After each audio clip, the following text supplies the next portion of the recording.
A corrupção da humanidade, lição 4, juvenis. Sejam muito bem-vindos, professores, professoras, superintendentes, coordenadores, pastores, alunos, dirigentes, presidentes, todos que amam a palavra de Deus, a escola dominical. Sou o diácono Denis Pereira, Assembleia de Deus, Belém, Campinas, São Paulo. E é um prazer estar aqui com os irmãos. Esta abertura da aula é também um vídeo convite. Aqui na descrição dos vídeos tem um link para você baixar esse vídeo e enviar para os seus alunos, ou se você quiser, tem um link aqui para você me chamar no WhatsApp. Nós temos grupos de professores no WhatsApp, onde eu envio este vídeo e outros materiais também. Lembrando que temos aqui as videoaulas para as classes de jovens, juvenis, adultos e adolescentes todas as semanas. Por isso, se você está chegando agora, conhecendo o canal, ou se já conhece há algum tempo e não está inscrito ainda, inscreva-se e ative o sino de notificações. Dê like no vídeo, clica no joinha, compartilha o link desse vídeo nos grupos de WhatsApp e deixe o seu comentário. No final do vídeo vou colocar aqui alguns comentários, quem sabe o seu aparece. Deixe aí o seu comentário. Pegue lápis, revista, papel, caneta, bloco de notas e vamos juntos preparar a próxima aula da escola dominical. A corrupção da humanidade. Eu tenho um material que você sabe que os slides vão entrar aí daqui a pouco e vão aparecer, e você pode fazer anotações. E tem um link aqui para você também baixar o material de apoio em PDF, tá certo? Por isso, nós não vamos nos prender à leitura da revista, gente. Por favor, você não veio aqui assistir o vídeo para me ver lendo a revista, mas para eu lhe trazer algum elemento a mais para a preparação de sua aula. Gênesis 6 e 12. E viu Deus a terra, e eis que estava corrompida, porque toda a carne havia corrompido o seu caminho sobre a terra. É sobre isso que nós vamos falar hoje. Atualmente temos muita informação sobre os mais diversos tipos de corrupção, desvio de dinheiro público, compra de voto, consumo de drogas, prostituição, roubos, assassinatos. Isso tudo porque a humanidade decidiu viver sem Deus, não é? Então, quando a gente fala aí de corrupção, a gente pensa logo nestas questões aí. E nós vamos falar sobre isso também.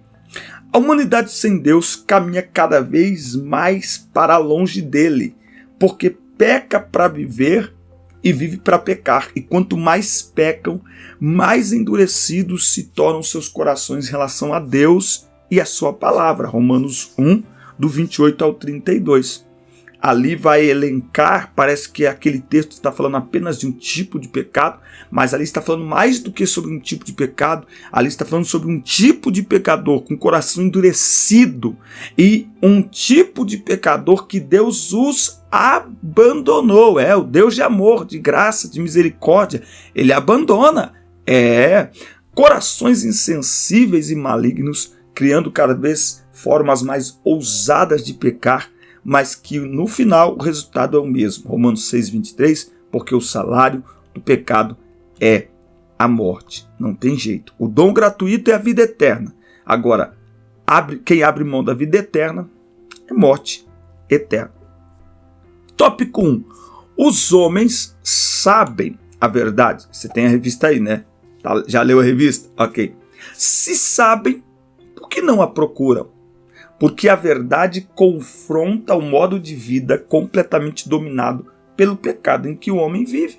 João 17,17. Santifica-os na verdade, a tua palavra é a verdade. O chamado do evangelho é o chamado do novo nascimento, é nova vida.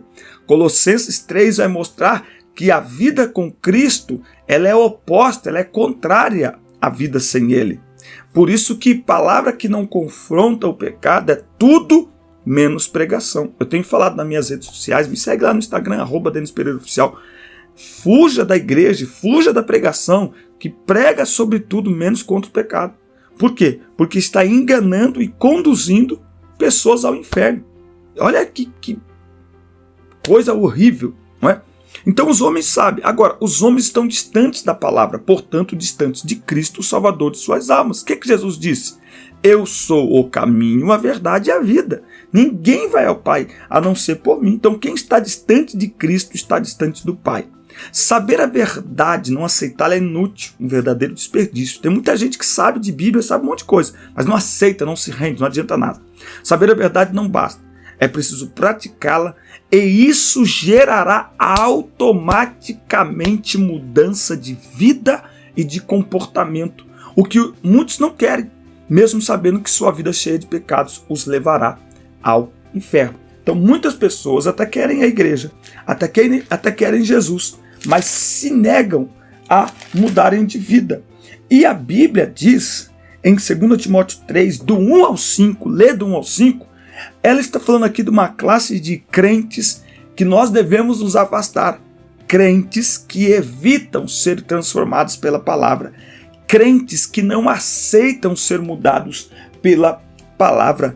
Crentes que negam em si mesmos o poder da palavra, ou seja, que continuam vivendo suas vidas como querem, guiados pela carne e pelos próprios desejos.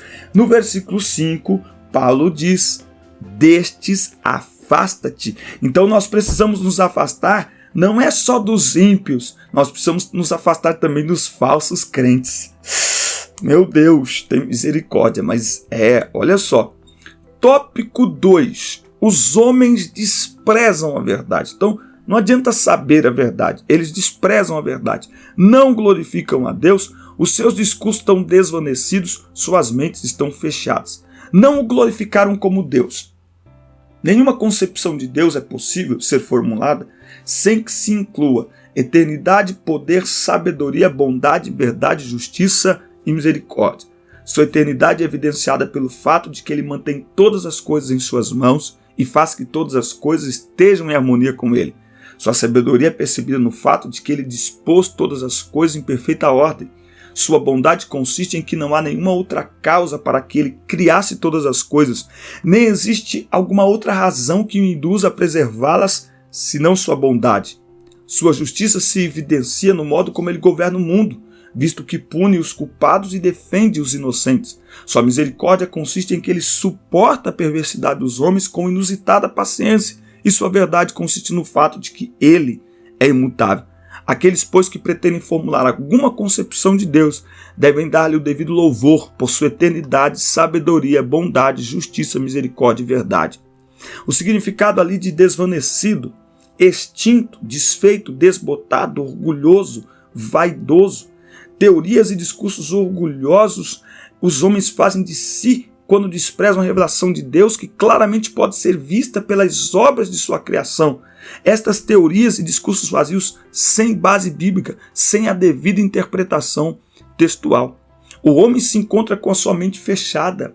O quadro funesto e aterrorizador em que se encontra o homem é descrito com precisão pelo apóstolo em Romanos 1, do 18 ao 32. A violência e a depravação moral estão no mundo desde que o homem rejeitou seu Criador, entregando seu orgulho, altivez, arrogância, egoísmo, rebeldia. Só a graça de Deus pode redimir o homem caído. Somente a graça de Deus, nada mais. Vamos ver o que diz aqui em Tito, capítulo 2 e versículo 11. Porque a graça de Deus trouxe salvação, manifestou-se a todos os homens, ensinando-nos que, renunciando à impiedade e às concupiscências mundanas, vivamos de maneira sóbria, justa e piamente neste mundo presente. Então o homem tem uma oportunidade de mudar. Esta oportunidade representa voltar-se para Cristo, o que muitos não querem. O preço da corrupção, entregues à própria sorte. Deus os entregou às concupiscências do seu coração. Deus os abandonou às paixões infames. Deus os entregou a um sentimento perverso. Deus os entregou. A expressão também Deus os entregou indica um sinal evidente de Deus ter abandonado qualquer sociedade ou povo, e que tais pessoas se tornam obcecadas pela imoralidade e perversão sexual. A expressão também Deus os entregou à imundícia significa que Deus abandonou essas pessoas às concupiscências mais baixas. A palavra concupiscência aqui, epitomia, neste versículo, denota uma paixão desenfreada por prazeres sexuais proibidos. As 3 etapas do abandono por Deus à impureza são: você está vendo aí o slide? Tem palavras aqui que eu não vou falar por conta da plataforma que bloqueia o vídeo. A gente vive esse tipo de situação, mas você está lendo aí. Ele entrega as pessoas aos prazeres sexuais pecaminosos que degradam o corpo. Ele as entrega a paixões vergonhosas. Ele as entrega a um sentimento perverso. Sua mente justifica suas ações iníquas e pensam continuamente no mal e nos prazeres dos pecados. É tudo isso que o homem pensa. Deus tem 2 propósitos ao abandonar os iníquos ao pecado: permitir que o pecado e suas consequências se acelerem como parte do seu juízo sobre eles, e levá-los a reconhecer sua necessidade de salvação. A mentira aqui é a mensagem de Satanás, o pai da mentira, que desde lá ele começou: sereis como Deus. Crer na mentira é rejeitar a verdade de Deus e tomar parte na idolatria. É isso que as pessoas precisam entender. Quando você crê naquilo que é o oposto ao que Deus é, você está rejeitando a Deus, virando as costas para Deus. A Bíblia adverte constantemente contra o orgulho devido à tendência do ser humano de crer na mentira e adorar a si mesmo. Por isso que Deus os entregou. Não é? Então, em Atos 7,42, onde as tendências idolátricas dos israelitas, Deus os entregou ao culto da milícia celestial. Os perdidos, dizem ele, gozam para sempre da horrível liberdade que se pediram e, portanto, estão escravizados por si mesmos. Então, o homem se autodestrói quando está distante de Deus. Na sua própria liberdade, o homem se destrói. E tudo isso tem a ver com o humanismo, que o pastor Claudionor de Andrade, nosso mestre da escola dominical, define o humanismo como pensamento filosófico que valoriza o homem como a medida de todas as coisas. Ele informa ainda que para o humanismo, Deus é perfeitamente dispensável, pois o ser humano é colocado como se fora o centro de todo o universo. O objetivo do humanismo, em linhas gerais, é deificar o homem e banir o Criador. Então, é tornar o homem o Deus de si mesmo.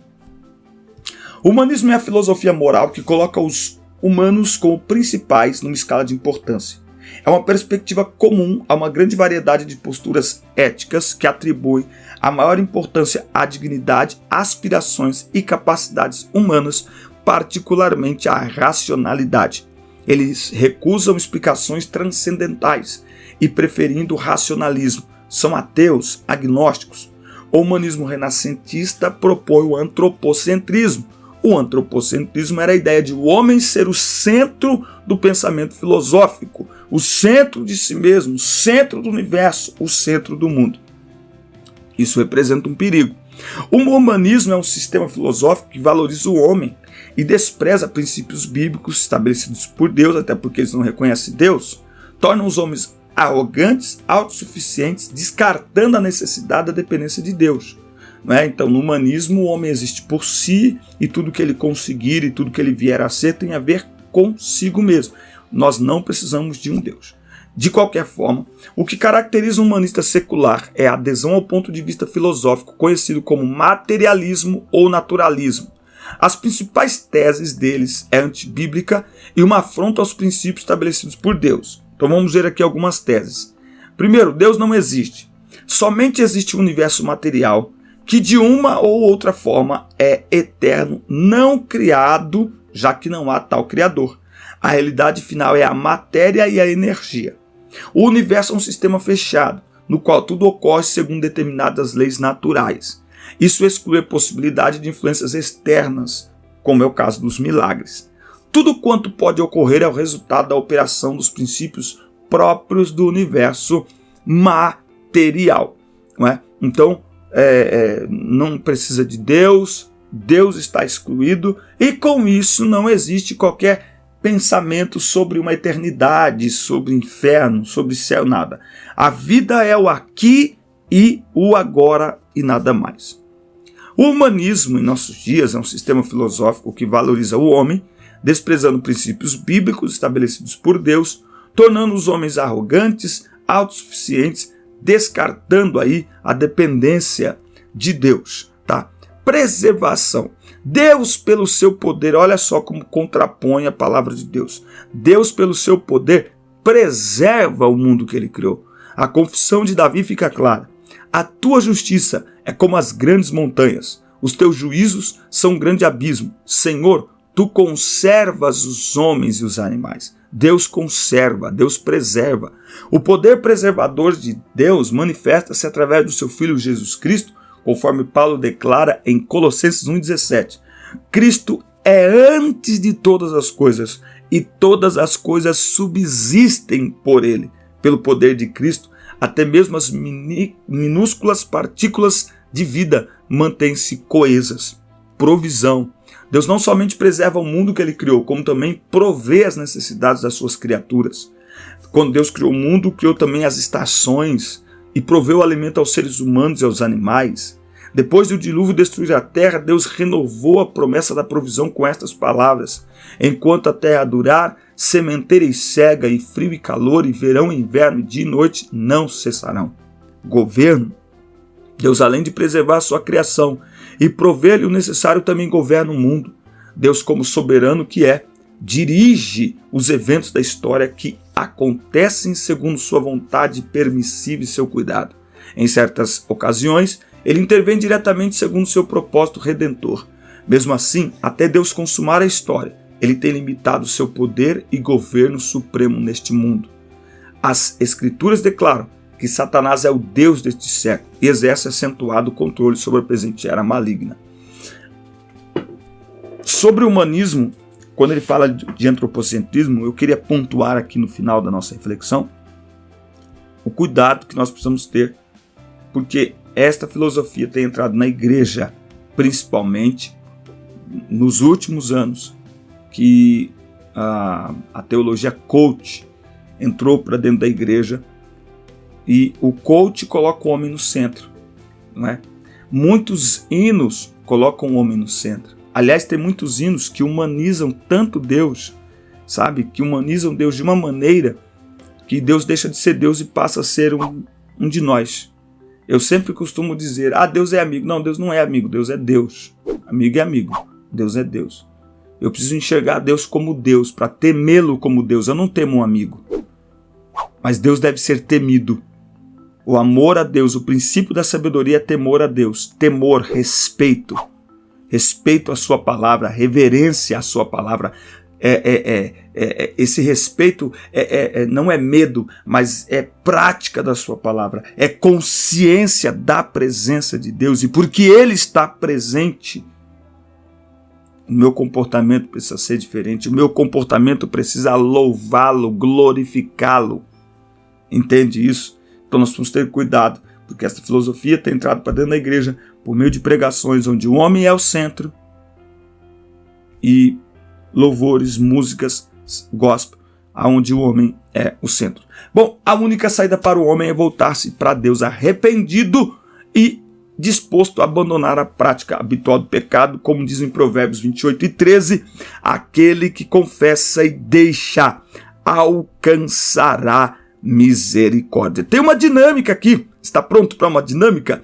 Dinâmica: 2 caminhos, uma escolha. A ideia aqui é introduzir o estudo sobre o humanismo. Apontar que Jesus é o caminho, a verdade e a vida. O que você vai precisar? Você vai precisar de cadeiras, figuras de homem e mulher, a palavra de Deus, é claro, Bíblias, né? E 2 envelopes. Você vai colocar por fora de um envelope, você vai escrever ali conhecimento de Deus. Vai colocar dentro do envelope, melhor dizendo, dentro do envelope conhecimento de Deus e dentro do outro envelope humanismo. Então, envelope 1, conhecimento de Deus, envelope 2, humanismo. Antes da aula, você precisa organizar as cadeiras de maneira que elas formem 2 caminhos. E no final de cada caminho, coloca uma cadeira. Numa cadeira, coloca a figura de um homem e de uma mulher. E também fixem o envelope, coloquem dentro dele humanismo. Na outra cadeira, você vai colocar lá uma folha com o nome Deus e vai colocar um envelope dentro dele escrito conhecimento de Deus. Durante a aula você vai organizar os alunos em 2 grupos. Vai falar, a humanidade aqui está representada por vocês e tem 2 caminhos para seguir. Vocês vão pedir para um grupo andar pelo caminho que conduz a Deus e outro grupo andar pelo caminho que representa as figuras do homem e da mulher. Então, em um caminho que vai ter a figura do homem e da mulher, você vai colocar lá o humanismo, certo? Então, esse caminho que tem uma figura do homem e da mulher é do humanismo. O caminho que tem lá a palavra de Deus, esse caminho é o do conhecimento de Deus, é o que conduz a Deus. E você vai pedir para um grupo andar no caminho que tem o homem e a mulher do humanismo e o outro grupo andar no caminho que tem a palavra de Deus. Depois você vai solicitar que eles abram os envelopes, cada grupo, e leiam ali o que está. Então um grupo vai ler conhecimento de Deus, o outro vai ler humanismo. Muitas pessoas possuem conhecimento sobre quem é Deus, sua criação, seu poder, quem enviou seu filho para morrer pelos pecadores, e seguem este caminho tendo Deus como sendo suas vidas. Mas tem outro grupo de pessoas que, mesmo conhecendo Deus, decidiram seguir o caminho do humanismo, rejeitando a Deus. Qual caminho devemos escolher? Jesus disse em João 14,16: Eu sou o caminho, a verdade e a vida, ninguém vai ao Pai a não ser por mim. A conclusão é que a corrupção da humanidade que rejeita Deus e prefere ideias humanistas, no homem no centro, é sobre isso que nós vamos falar na aula de hoje, ok? Então essa dinâmica é para o início da aula. Antes de começar a aula, faça esta dinâmica. Amém, meus irmãos? Aula com dinâmica, aula completa. Deus abençoe sua vida, sua casa, seus alunos, projetos e sonhos, sua aula. Até o nosso próximo encontro. Fiquem com Deus.